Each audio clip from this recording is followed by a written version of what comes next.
Under the vaulted marble ceilings of the Macedonian palace at Pella, the air was thick with the scent of burning incense and the murmur of voices too polite to betray what everyone was thinking. Arsinoe, daughter of Ptolemy I and once a queen of Thrace, now stood adorned in linen robes and a crown that shimmered like sunlight on bronze. Yet to her, it felt more like a shackle than a symbol of honor.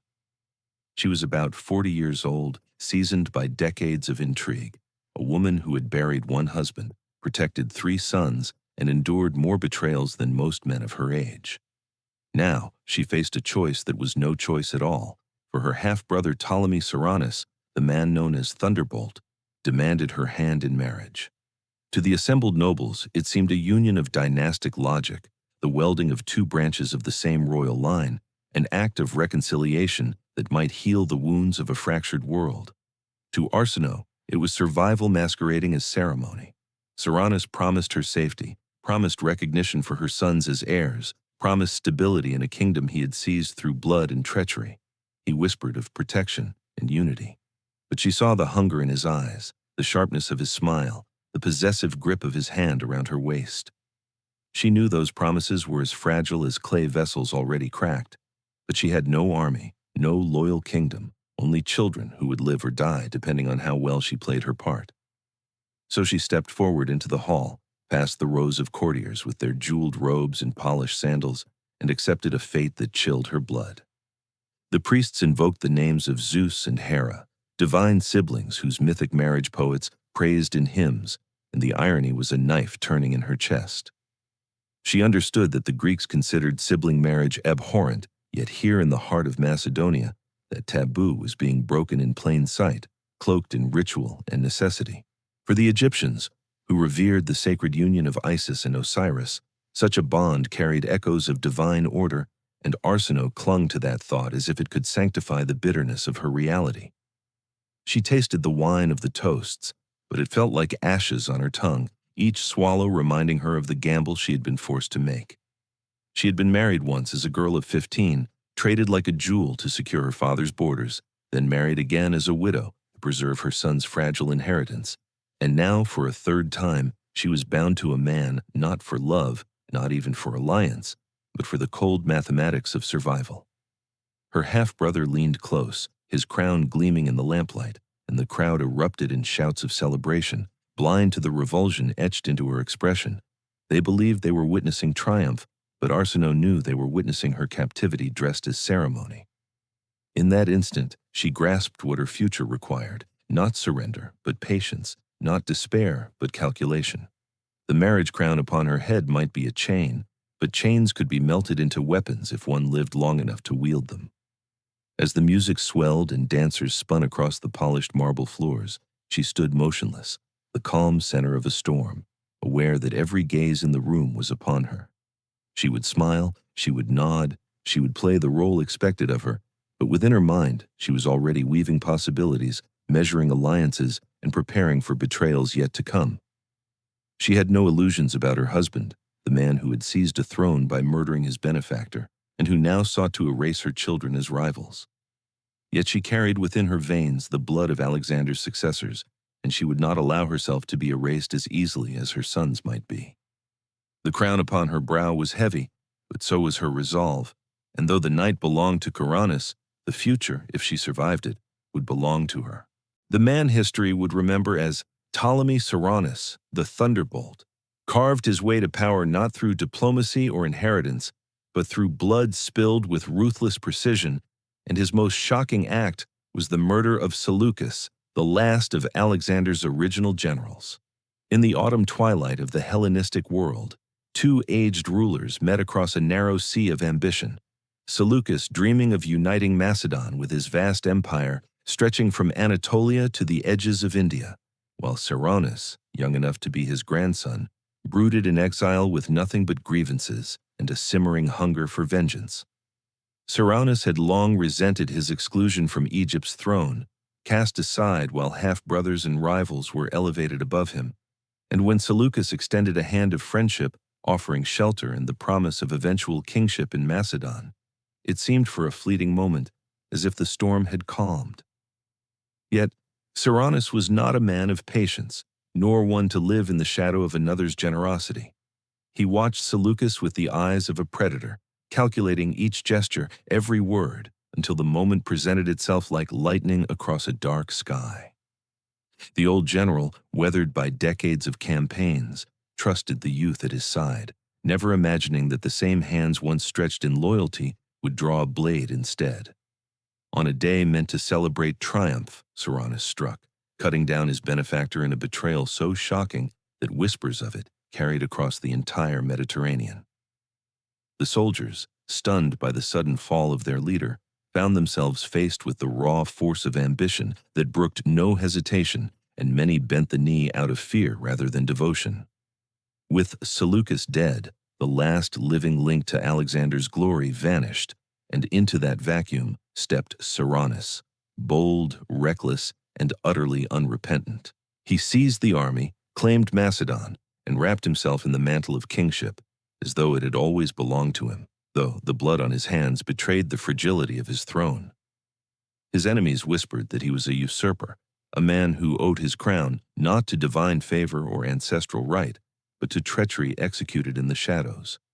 Yet the nobles of Macedon, weary of war and desperate for a strong hand, accepted his authority, pretending not to see the trail of corpses that marked his path. To them he was thunderbolt, swift and decisive, and in an age of endless intrigue, decisiveness was valued more than virtue. For Arsinoe, newly bound to him by marriage, that same decisiveness was a warning carved into flesh and memory, proof that promises meant nothing when weighed against ambition. She had watched the hunger in his gaze during the wedding feast, and now she knew the origin of that hunger, the terrible act that had propelled him from exile to the throne of Macedon. To live beside such a man was to sleep beside a dagger, to dine with poison ever present, to smile for the court while knowing that at any moment the same hand that crowned her could strangle her children. Still, she understood the pattern of power in those days. Survival did not belong to the most virtuous, but to the most ruthless, and in Seranus she recognized a mirror of that cruel truth. The murder of Seleucus was more than a crime. It was the spark that transformed the balance of the Hellenistic world, and Arsinoe found herself caught in its flames, tethered to a king who had risen by treachery and who would stop at nothing to keep what he had taken. At the age of 15, Arsinoe was led away from the golden halls of Alexandria to stand beside a man who could have been her grandfather, a warrior king named Lysimachus, scarred from decades of battles and celebrated as one of Alexander's most trusted companions. And though the wedding feast at Sardis was drenched in music, wine, and poetry, she felt the chill of a bargain struck in the language of power rather than love. Her father, Ptolemy I, had calculated the union with the precision of a general drawing lines on a map, for Thrace needed Egypt's gold, and Egypt needed Thrace's armies, and so the young girl became a bride not by choice, but by decree, her future wrapped in silk robes dyed with Tyrian purple. Lysimachus was 55, his hair streaked with white, his body bearing the marks of lions and spears. Yet his grip on his kingdom was as firm as his calloused hand on hers, and she quickly learned that in his court, survival demanded more than beauty. It demanded vigilance, silence, and the patience to endure suspicion.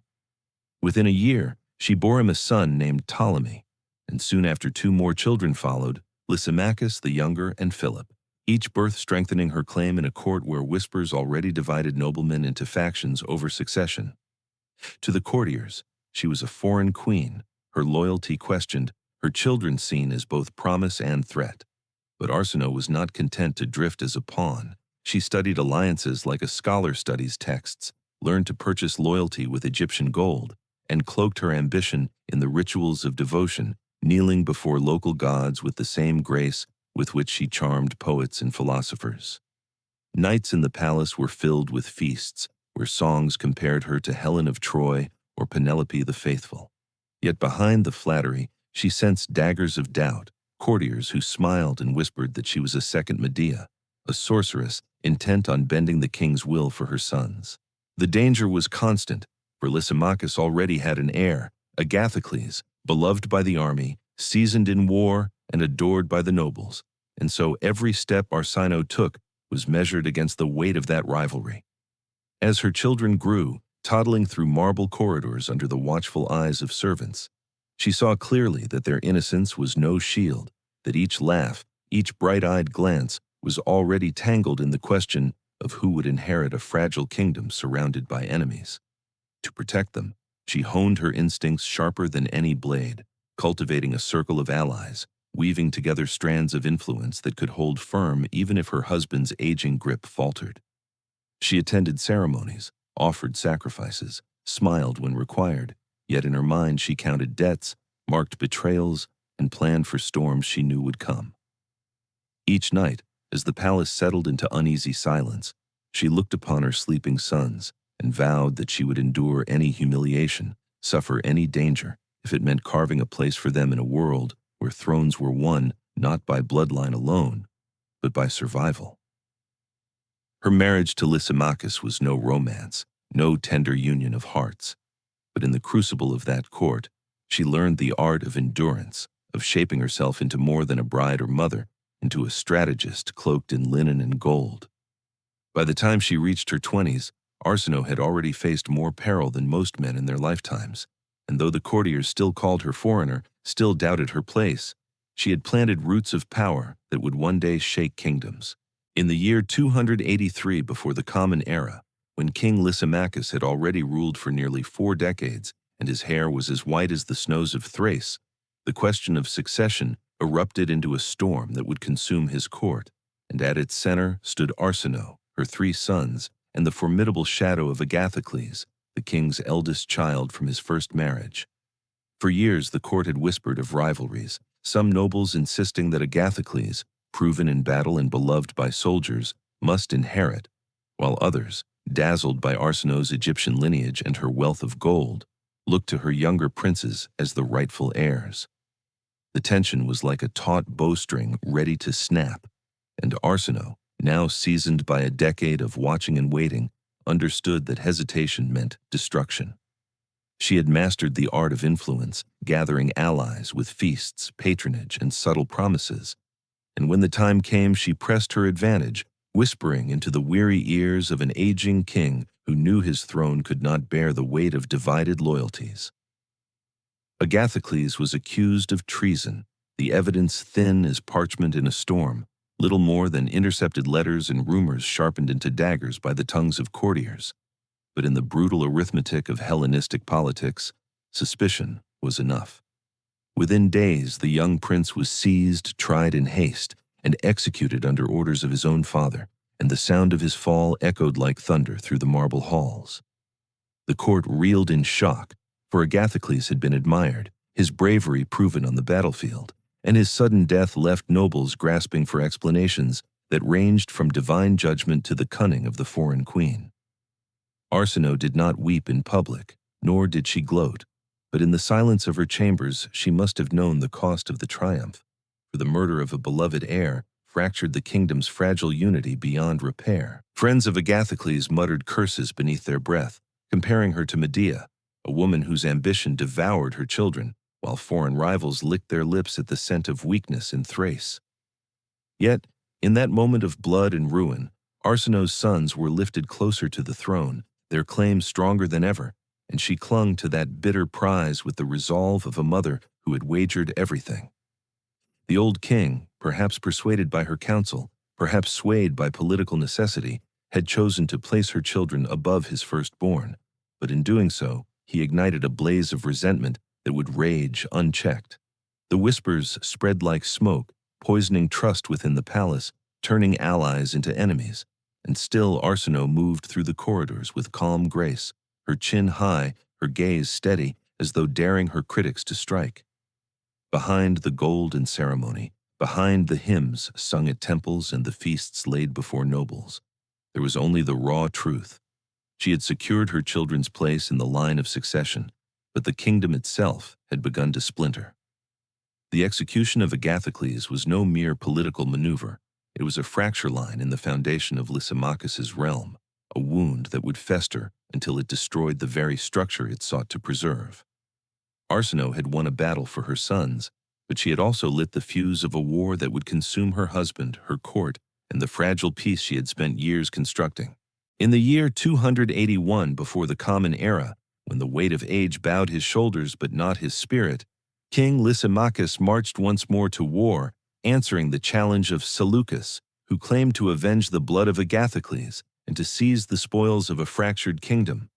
And what followed was the final tragedy of a generation raised in the shadow of Alexander. The armies met at Corupedium in Anatolia, two old lions circling for the last time, and though Lysimachus had been a companion of the great conqueror, his ranks were thinned by years of intrigue and the poison of division that had seeped through his court. His soldiers still carried their spears and shields with pride, but loyalty had frayed, and in the clamor of battle the lines buckled, exposing the fragility of a kingdom built on whispers and betrayal.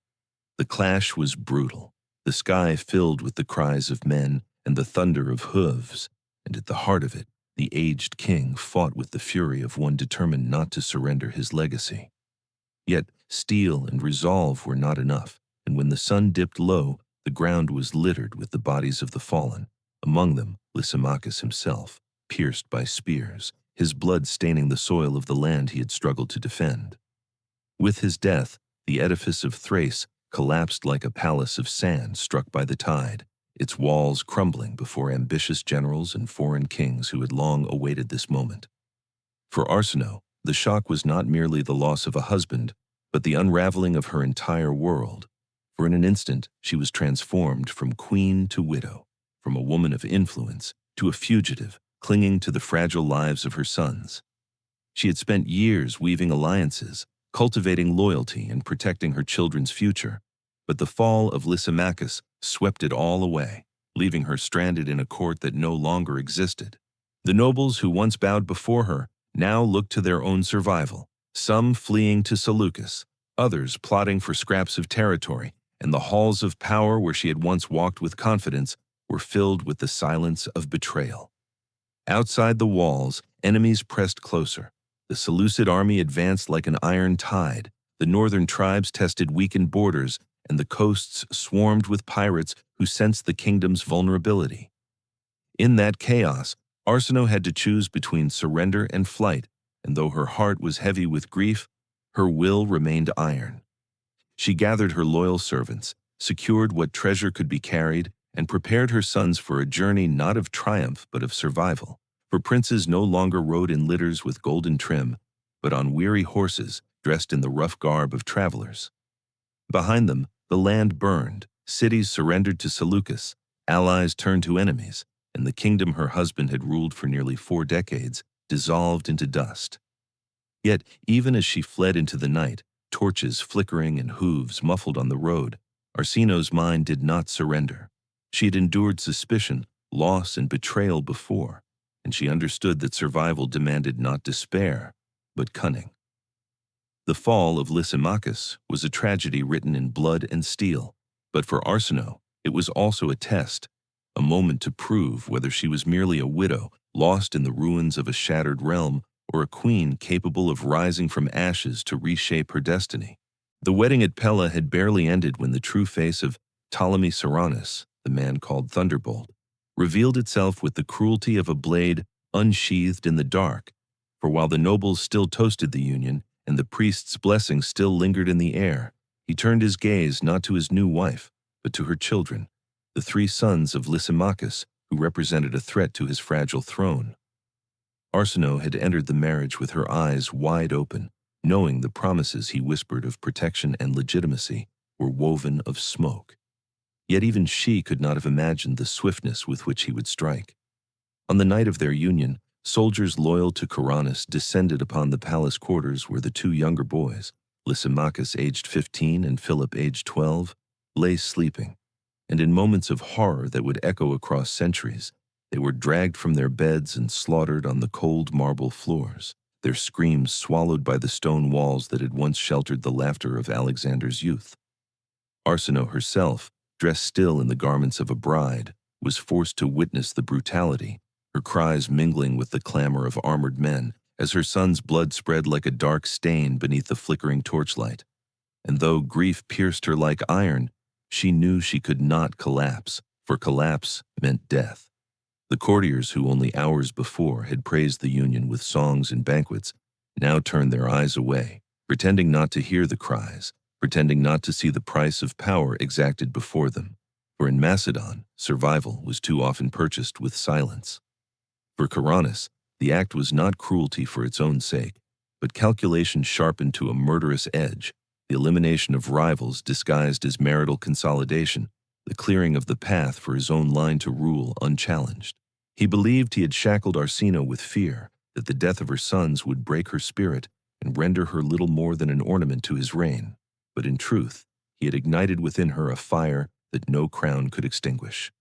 As she stood in the palace corridors, her hands still trembling with the memory of her children torn from her embrace, she made the decision that would define her survival. She would not die in silence. She would not allow her grief to end her story. Instead, she cloaked her fury behind stillness, masking despair with composure, even as her mind worked furiously to weave the first strands of an escape. Every gesture, every word spoken at court was measured, for she knew spies watched her, guards shadowed her, and even the servants whispered to their masters. Yet within her heart, a plan was forming. If her husband could murder children without hesitation, then there could be no trust, no pause, only cunning and courage to carve a path out of the gilded prison.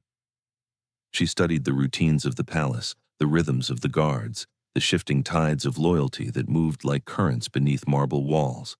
and she understood that survival would not come through pleading or submission, but through deception and audacity. Her son's blood had marked the palace, a stain impossible to wash away, and though she had lost 2 of them in that single night of horror, one remained beyond Coronis's reach, her eldest, hidden away, his absence now transformed into her final hope. The murders had made her a widow once more, a mother bereft of nearly everything, but they had also steeled her into something far more dangerous than a grieving bride. They had forged her into a woman who would endure the unendurable, who would turn her chains into weapons, and who would carry the memory of that night like a blade concealed beneath her silence. In the silence of night, while the torches in Pella flickered against cold marble and the guards dozed at their posts, Arsinoe prepared the most daring act of her life, an escape not born of courage alone but of necessity. For after witnessing the murder of her 2 youngest sons, she understood that to remain was to die, and so she cast aside the robes of a queen and disguised herself in the rough wool of a servant. Her jeweled diadem was traded for a simple headscarf, her hands once adorned with gold now smudged with ash, and beside her walked a loyal slave who resembled her closely enough to serve as a decoy, a woman willing to sacrifice herself to buy the queen precious hours of freedom. Every corridor she passed through seemed alive with whispers, every shadow a threat, yet she moved with the calm of desperation, her eyes fixed on the narrow path that might deliver her from the lion's den to the uncertain promise of sanctuary. Coronis believed he had bound her with fear, but fear had sharpened her mind to a razor's edge, teaching her to observe the rhythms of the palace guards, to measure the intervals of their patrols, and to slip between them like a phantom. With each step, she recalled the lessons learned in Thrace, in Egypt, and in every court where survival was measured not in titles, but in the ability to see beyond the immediate moment, to plan 3 moves ahead, as though life itself were a chessboard. She had lost nearly everything, yet her resolve was iron, and she knew that if she reached the sea, if she could board a ship bound for the sacred island of Samothrace, then even thunderbolt soldiers would not dare violate the sanctuary of the great gods. Behind her, the decoy would stall discovery, a fragile shield against pursuit, and though guilt gnawed at her, she accepted the cost. For queenship had long ago taught her that survival demanded sacrifices too cruel for ordinary hearts. As she slipped out into the night, the city of Pella loomed around her, a place that had once raised Alexander himself, now corrupted by betrayal and blood, its courtyards echoing with drunken songs of men who celebrated a marriage already poisoned by treachery. She passed through narrow alleys, her sandals scraping stone worn by generations, while loyal companions guided her along routes known only to slaves and servants, the hidden arteries of a palace that appeared impregnable but had always been riddled with veins of escape. Each heartbeat thundered in her chest, yet her steps were steady, for she had long ago learned that hesitation kills faster than swords. Beyond the city walls, Horses awaited, their breath steaming in the chill air, and as she mounted, the rough cloak concealing her figure, she felt the first true breath of freedom in years, a reminder that even chains can be broken by those willing to risk everything. The road to the coast was treacherous, patrolled by soldiers loyal to Karanis, but gold bought silence, and loyalty to a fallen queen still glimmered among those who despised their new master. For days she moved in shadows, slipping from village to village, her name whispered like a ghost's, her presence concealed by the loyalty of men and women who risked their lives to shield her from capture. At last, the sea came into view, waves breaking against jagged rocks, and there, waiting as promised, was a ship bound for Samothrace, its sails furled in the wind, its crew bound not by politics, but by faith in the sanctity of sanctuary. As the vessel carried her away from Macedon, the coastline fading into darkness, Arsinoe stood at the rail, the salt air stinging her face, and felt the weight of her grief mingle with the weight of her resolve. She had lost 2 sons to her husband's cruelty, but she had preserved herself, and as long as she lived, there remained a chance, however fragile, that the blood of Alexander's heirs might endure. When Arsinoe finally reached the harbor of Alexandria, the city of her birth rose before her like a vision from another life, its marble palaces gleaming in the sun, its harbor crowded with ships from every corner of the Mediterranean. And yet what should have felt like home instead felt like an uncertain gamble. For she was no longer the princess carried away in a bridal litter at 15, but a widow scarred by betrayal, stripped of sons, and hardened by years of exile. The streets hummed with the energy of merchants and scholars, the scent of incense and spices mingling with the briny air, but her thoughts were fixed not on the city's beauty, but on the palace that housed her brother, Ptolemy II, now Pharaoh of Egypt, a man who had been an infant when she was first forced into marriage and who ruled with a caution that stood in sharp contrast to the daring ambition of their father. To approach him was to risk rejection, for she came not as a triumphant queen, but as a refugee, with a history written in the blood of husbands and sons. And Ptolemy, though bound by kinship, was also a ruler wary of rivals who might challenge his authority. She walked through the familiar halls where once she had played as a child, but now each step echoed with the weight of decades lost, each glance a reminder that time had transformed them both into strangers, bound by blood but separated by suspicion. In their first meeting, the air was thick with formality, courtiers watching every gesture as Arsinoe lowered her eyes not in submission, but in calculation, offering her presence not as a burden, but as a resource, for she knew Egypt was secure but surrounded by enemies, and she had experience in navigating the treacherous waters of Hellenistic politics that her brother could ill afford to ignore. She did not beg, for queens do not beg, but she spoke with measured grace, reminding him that she was daughter of Ptolemy I, raised in the very corridors where he now sat in judgment, that she carried not only memories of Egypt, but also knowledge gained in Thrace and Macedon, knowledge that could serve Egypt in the struggles to come. Ptolemy listened, his face carefully composed, weighing her words against the risks, for he had heirs already, children born of his wife Arsinoe I, and though his kingdom flourished, he lacked the cunning partner who could match him in intellect and ambition. For Arsinoe, the negotiations were as delicate as balancing on a blade, for she had no army to offer, no treasure sufficient to purchase safety, only herself and the formidable legacy she embodied as survivor of courts where men twice her size had fallen.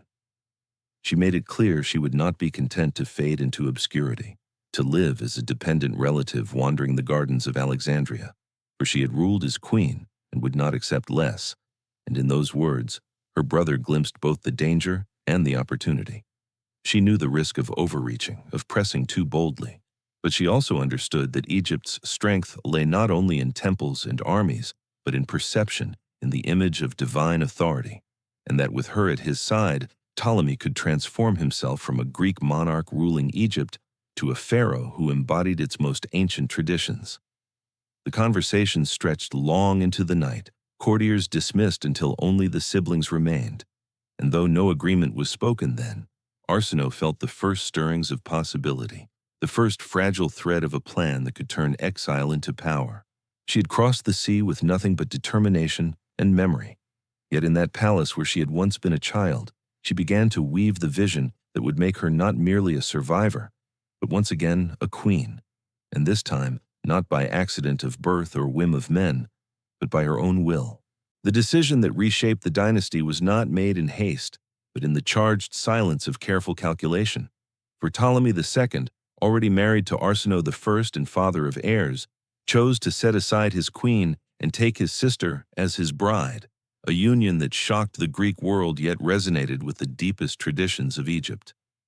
To the Greeks who filled the libraries and marketplaces of Alexandria, the thought of sibling marriage was an abomination, an act that defied the natural order and risked divine anger. But to the priests of Memphis and the guardians of the ancient temples, the bond of brother and sister was sacred, echoing the eternal embrace of Isis and Osiris, whose union sustained the cosmos. The wedding was staged not as a political maneuver, but as a divine spectacle, and Memphis, the ancient city of pharaohs, became the stage for a ceremony that fused old and new, Greek and Egyptian, mortal and divine. The temple of Ptah rose in grandeur, its columns draped in banners of gold and lapis, the air heavy with incense that curled upward like prayers. And into that space stepped Arsinoe, now past 40 years of age, yet radiant with a majesty carved from survival, wearing the double crown of Upper and Lower Egypt, the same crown that had adorned rulers since the dawn of time. At her side stood Ptolemy, younger than she yet bound to her by blood, clothed in the crook and flail of the shepherd king, symbols that declared him not merely a monarch but a god on earth, a living Horus crowned in sacred ritual. The high priest's voice rose in chants older than the pyramids, hymns that spoke of cosmic balance, of sky and earth, order and chaos, of a union that would ensure prosperity for Egypt and divine legitimacy for its rulers. And the people who watched understood that this was no ordinary marriage, but the rebirth of pharaonic power under a new dynasty. The Greek poets whispered in scandal, philosophers debated morality in shaded courtyards, but the Egyptians bowed in awe, seeing in the union not corruption but continuity, the renewal of a pattern as ancient as their gods. For Arsinoe, the moment was the culmination of a lifetime of loss and endurance, the transformation of pain into power, for she had been sold as a bride at 15, widowed and betrayed, forced to watch her sons butchered, driven into exile, yet now she stood as queen once more, not by chance or manipulation alone, but by the sheer force of her will to survive. As the priests poured libations and the music swelled, as dancers moved like divine spirits and the crowds chanted blessings, she understood that the crown she wore was more than gold. It was the embodiment of an institution she had carved from sacrifice, an institution that would define her dynasty for centuries. Her brother became known as Ptolemy Philadelphus, the brother-loving king, and she as Arsinoe Philadelphus, the sister queen, their titles both scandal and sanctification, the proof that they had crossed a threshold no Ptolemy had dared before. The ceremony lasted for days, with feasts that stretched into the night, ships adorned with garlands sailing in procession along the Nile, offerings laid in temples from Alexandria to Thebes, and proclamations carved into stone declaring the divine authority of the new royal pair. To the outside world, it was a union controversial and shocking, but to Egypt, it was legitimacy made flesh, and Arsinoe knew as she stood beside her brother-husband that she had secured not only her survival but her immortality, for the gods themselves had been invoked to bless her reign. From the moment the sacred wedding in Memphis was sealed, Arsinoe and Ptolemy II understood that their survival as rulers depended not only on armies and wealth, but on imagery so powerful it could silence scandal and transform outrage into awe, and thus they remade themselves into living gods, crafting an identity that bound their dynasty to both Greek myth and Egyptian eternity. Coins bearing their faces spread across the Mediterranean, stamped not with the likeness of mortals, but with divine attributes. Ptolemy crowned as Zeus enthroned in majesty, Arsinoe adorned as Hera radiant with regal authority, their features softened into symbols that declared their love not scandalous, but sanctified, by Olympus itself. In temples along the Nile, the sculptors worked with chisel and devotion to carve the royal pair as Isis and Osiris, eternal siblings whose embrace ensured the harmony of the universe, and inscriptions in hieroglyphs proclaimed that through their union the cosmic order was preserved, the floods of the Nile blessed, the fertility of the fields secured. To the Greek settlers of Alexandria, this fusion of pantheons was propaganda dressed in poetry, an audacious attempt to reconcile two worlds, while to the Egyptians, it was confirmation that their rulers had stepped beyond mortality to walk among the gods. Festivals were staged where priests led processions bearing statues of the royal couple. Hymns were sung that spoke of their divine marriage, and poets commissioned at court composed verses comparing their bond to the unbreakable union of heaven and earth. Even the smallest details of daily governance were steeped in this imagery, for decrees were issued in the names of the sibling-loving gods, grain shipments blessed as gifts from their divine hands, and monuments erected not only to record victories in war, but to display their sacred status carved in stone for generations to witness. Arsinoe, who had once fled through the night disguised as a servant, now appeared before her subjects robed in shimmering gold, her presence inseparable from the aura of a goddess, and she wielded this transformation with deliberate precision, knowing that faith could be as strong a weapon as steel. Where her enemies saw scandal, she saw opportunity. For if mortals questioned her marriage, gods did not, and by aligning herself with divinity, she placed herself beyond reproach, a figure to be venerated rather than judged. The propaganda was relentless yet subtle, weaving itself into coins exchanged in markets, into prayers whispered in temples, into stories told by traveling bards who carried the vision of the sibling-loving gods far beyond Egypt's borders. Through this tapestry of symbols, Arsinoe achieved what years of exile and betrayal had threatened to steal from her: legitimacy unshakable, a throne secured not by fragile promises, but by divine sanction. She had turned scandal into strength, heresy into holiness, and in doing so, she forged a precedent that no Ptolemaic ruler would dare abandon, for to step away from divinity was to risk crumbling into obscurity. As she stood beside her brother husband, worshipped in life and destined for worship in death, Arsinoe knew she had transcended the boundaries imposed on her since girlhood, no longer pawn, no longer victim, but a goddess enthroned, and through the relentless power of divine imagery, she had bound her dynasty to eternity. In the year 274 before the Common Era, when the Seleucid Empire was bleeding from rival claimants and uprisings, Arsinoe recognized that hesitation would squander Egypt's chance to reclaim lost ground, and so she pressed her brother-husband Ptolemy II to strike first, her voice carrying the weight of bitter experience carved from decades of survival.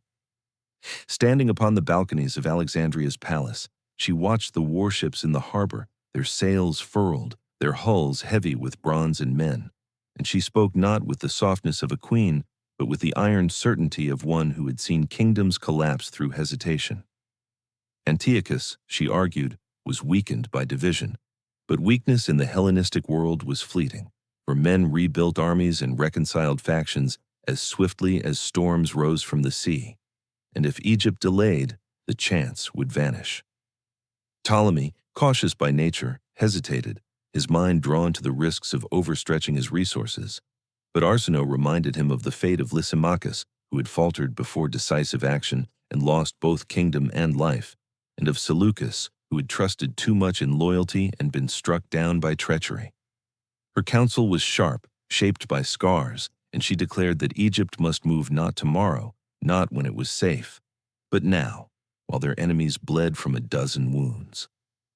The court listened, generals shifting uneasily, some resenting her boldness, others marveling at her insight, but none could deny the truth of her reasoning, and so the decision was made to send forth Egypt's armies into Syria and Palestine.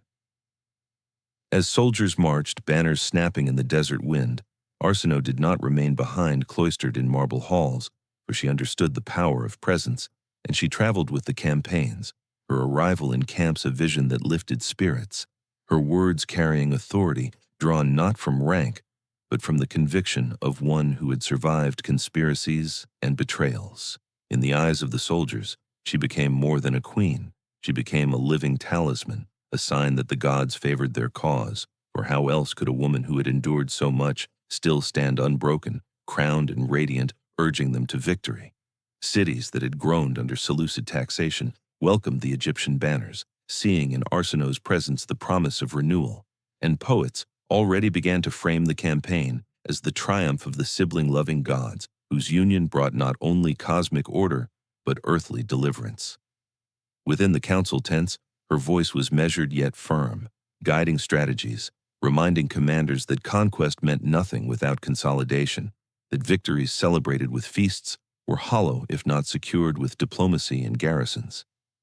She understood the delicate balance of power, the necessity of appearing merciful to the conquered while ensuring their loyalty through gifts, honors, or the subtle threat of force. Through her influence, the war was waged not only with spears but with symbols, not only with swords but with stories. And by the time the campaign secured Egypt's hold on southern Syria, Arsinoe's reputation had grown beyond the Nile.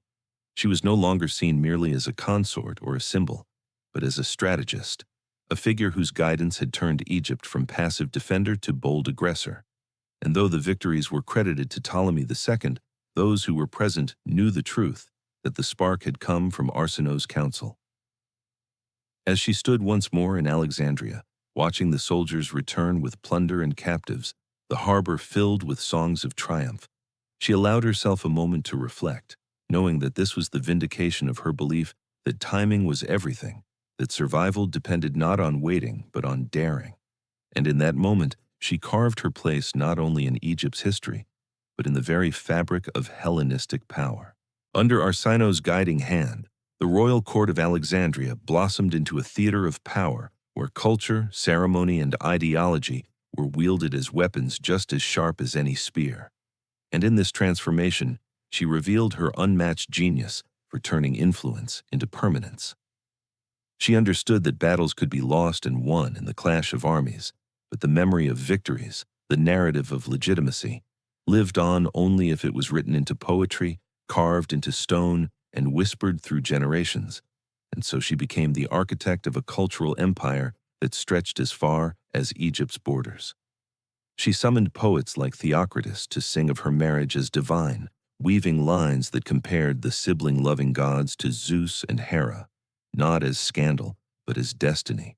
their verses echoing through symposiums and festivals until the people no longer saw the marriage as a breach of custom, but as a reflection of heavenly will. In the temples of the Nile Valley, she ensured that priests spoke her name in the same breath as Isis, her likeness carved on walls beside her brother husband, as though they were eternal deities ensuring the prosperity of the land, while in the bustling agora of Alexandria, coins bearing her face carried her image into the hands of merchants, sailors, and scholars, embedding her presence in every transaction. Arsinoe patronized the great library of Alexandria, making it not merely a repository of knowledge, but a monument to Ptolemaic prestige, where scholars from Athens, Rhodes, and beyond found refuge under her protection, their works dedicated in gratitude to the queen whose wisdom they praised in scrolls that outlived dynasties. She poured resources into temples and monuments, each column and inscription a proclamation of divine order, sustained through her reign, while festivals dazzled both Egyptians and Greeks with displays of wealth and piety. Processions of gilded barges along the Nile, carrying statues of the sibling-loving gods through cheering crowds. Within the palace itself, she redefined ceremony, creating rituals that emphasized the sanctity of her union, requiring nobles to bow not only before the king but before her as well, ensuring her authority was visible in every gesture, every courtly act. Yet her influence was not confined to spectacle. She wove politics into culture so tightly that they could not be separated, ensuring that loyalty to the dynasty was reinforced by awe, that every song and every prayer affirmed her power. Those who once whispered that she was a foreign enchantress, a second Medea, now found themselves compelled to participate in rituals that sanctified her role. Their resistance eroded not by force, but by repetition, until her image was as natural a part of their world as the rising sun. Even foreign visitors, ambassadors from rival kingdoms, returned home bearing stories of Egypt, where rulers walked as gods, where the queen herself commanded reverence equal to her brother. And these tales spread across the Mediterranean, magnifying her stature beyond Egypt's borders. She understood that a dynasty must not merely rule, but appear eternal, and so she embedded herself in the stories, the ceremonies, the very imagination of her people, ensuring that to speak of Egypt was to speak of Arsinoe. For her, every poem, every statue, every coin was not ornament but armor, each piece another layer of protection against obscurity, another stone in the edifice of a legacy she had bled to secure. She had seen too many rulers vanish, their triumphs forgotten within a generation, and she was determined that her face, her name, her divinity would echo long after her body was gone.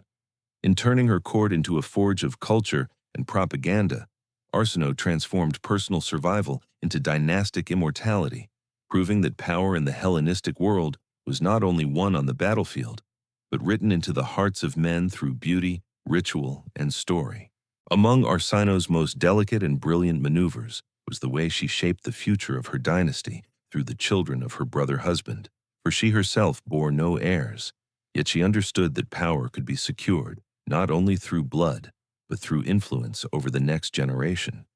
And so she turned her gaze upon the young crown prince, the boy who would one day rule as Ptolemy III. When she first met him, he was still a child, wary of the woman who had displaced his mother, Arsinoe I, and taken her place beside his father. But instead of treating him as a rival or a reminder of division, she embraced him with a skillful blend of affection and authority, making herself not a stepmother to be feared, but a mentor to be respected. She showered him with honors, ensuring he was seated in places of prominence at festivals and ceremonies, his name spoken with reverence in decrees, and she whispered to him words not of entitlement but of responsibility, teaching him that to be born a prince was not enough, that kingship was earned day by day, decision by decision. In private conversations, she reminded him of the fragility of thrones, recounting the fall of Lysimachus, the betrayal of Seleucus, the ruthless ambition of Tyrannus, each story a lesson wrapped in memory, each scar from her past transformed into a warning for his future. "The gods may have made you heir," she told him, "but only your actions will make you king." And those words, spoken by a woman who had survived exile, assassination, and the slaughter of her own children, carried a weight no tutor or philosopher could match.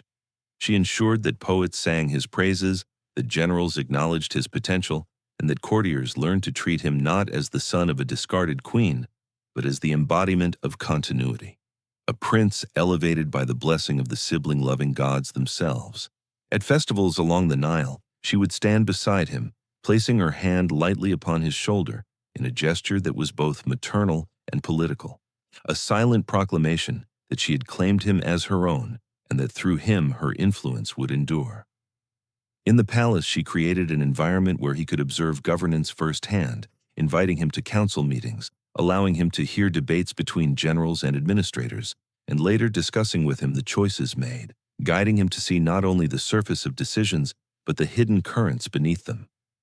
Through her mentorship, the boy learned to measure men not by their words but by their actions, to recognize when loyalty was genuine and when it was purchased, to balance generosity with firmness, mercy with the readiness to act swiftly when danger threatened. Arsinoe knew better than anyone that the throne of Egypt was never secure, that enemies both within and beyond its borders waited for weakness. And so she prepared him not to rely on lineage or divine imagery alone, but to wield authority with both strength and subtlety. The bond she forged with him was more than political calculation. It was also born of necessity, for she had no children left to carry her name, and in the crown prince she found both an heir to her dynasty and a vessel for her legacy. By the time he grew into manhood, he carried not only the blessings of his father, but the wisdom of a woman who had endured every cruelty of kingship and turned them into lessons of survival.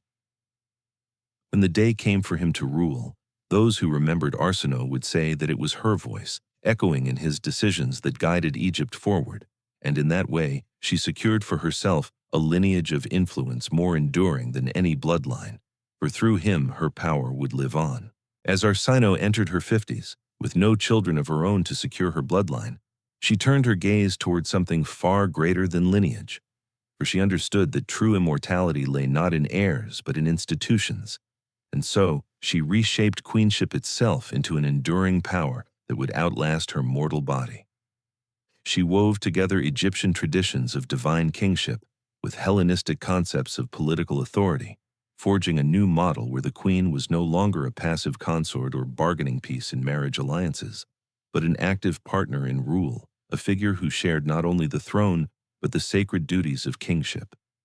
She established a cult in her own honor while still alive, a daring act unheard of for a queen, ensuring temples bore her name. Priests performed rituals for her divinity, and festivals celebrated the union of the sibling-loving gods, binding her identity into the rhythm of Egypt's religious life.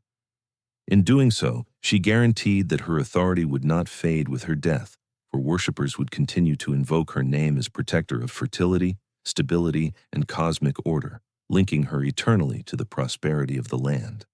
Her face appeared on coins circulated from the shores of the Aegean to the deserts of Nubia, her profile carved in relief on temple walls beside her brother, her image not just decoration, but declaration that she was divine, her status beyond question, her power fused with eternity. Within the palace, she codified ceremonies and protocols that placed the queen at the heart of governance, ensuring that her successors could step into roles of real influence rather than being relegated to shadows, a precedent that would echo in the lives of Cleopatra II and Cleopatra III, and ultimately in the legendary Cleopatra VII,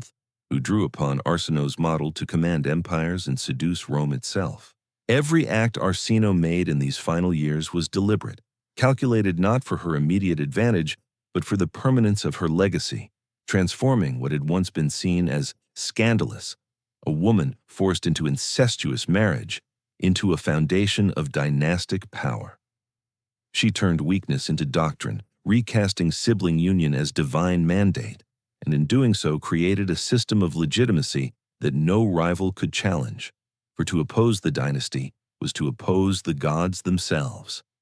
Her cult festivals brought together Egyptians and Greeks, bridging two cultures through shared awe of divine rulers, and in this blending, she achieved what armies could not: unity under reverence.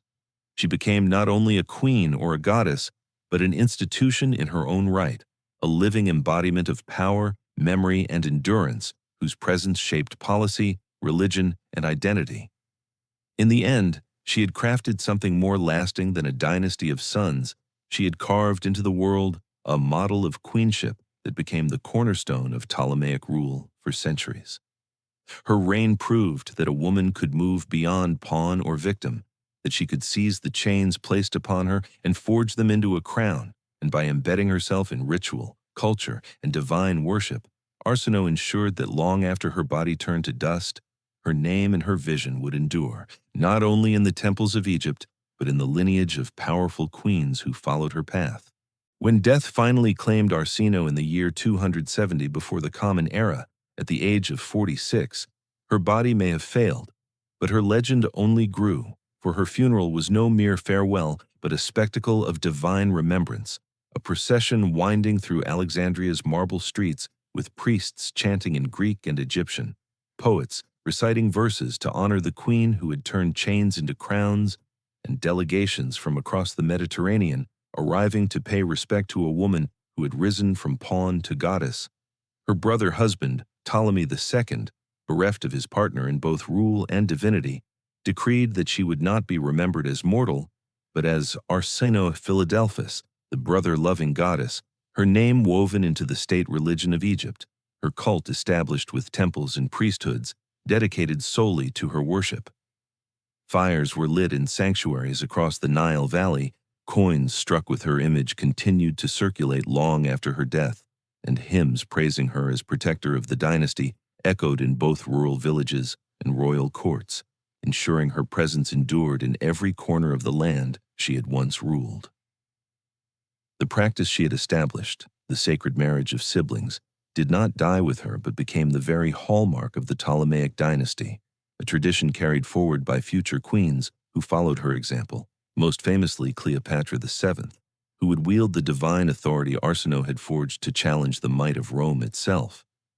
For centuries after her passing, each sibling marriage, each temple festival, each coin minted in the likeness of the royal pair was a living monument to her vision, proof that her transformation of scandal into sanctity had reshaped the very foundations of power. Historians would argue over the morality of her choices, some condemning sibling marriage as corruption, others admiring its brilliance as an adaptation to Egypt's unique blend of Greek and native traditions.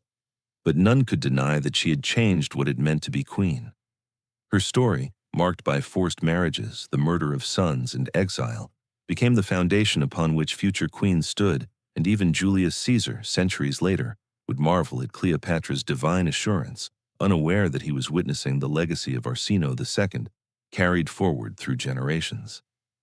She had lost herself in the process, sacrificing her humanity to become a symbol, yet that sacrifice gave her the immortality she sought, for in death she was no longer merely a woman, but a goddess whose memory lived in temples, coins, festivals, and the imagination of poets.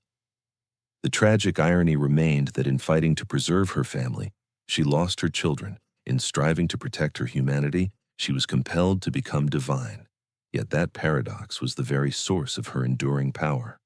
As night fell over Alexandria after her funeral, as torches flickered along the Nile and the people whispered prayers to their new goddess, her legacy was sealed, for Arsinoe had proven that survival was not enough, that power demanded transformation, and she had redefined queenship for all who came after her. Long after the Ptolemies crumbled under Roman conquest, her influence persisted, a reminder that even in the darkest betrayals and most desperate sacrifices, greatness could be forged, and thus Arsinoe II lived on, immortal not in body but in the very fabric of history.